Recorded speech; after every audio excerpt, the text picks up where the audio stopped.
मी second time आलोय, पण performance माझा आज मी to be not to be मध्ये आहे खरा. मी विचार करतोय की आज द्यावा, जे होईल ते होईल, जास्तीत जास्त काय होईल चुकेल, पण सुरुवात तरी होईल कुठे ना कुठेतरी.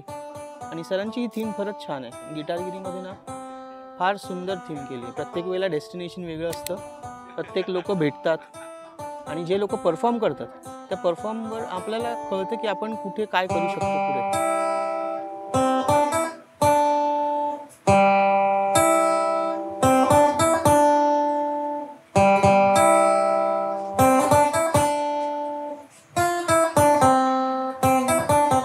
बदल म्हणजे इथे आल्यानंतर एक लक्षात आलं की थोड्या गोष्टी आपण स्किप करतो, आपण सिरियसली घेत नाही. ते थोडंसं सिरियसली घेऊन कुठेतरी स्टार्ट केलं पाहिजे. गिटारगिरीच्या कम्युनिटी की जेव्हा आलो आतमध्ये तेव्हा एवढं सिरियसली घेतलं नव्हतं मी, पण आता मी सेकंड टाईम या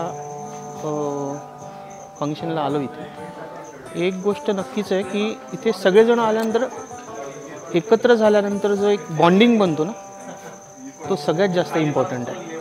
प्रत्येकजण काही ना काहीतरी घेऊन जातो इकडून, चांगलं एक घेऊन जातील इकडून, एवढी गॅरंटी आहे. फार फार मोठ्या गोष्टी मिस केल्यात त्यांनी, कारण आज जर ते इथे असते तर त्यांना गिटारगिरी जॉईन का केली आपण त्याचं रिझन कळलं असतं.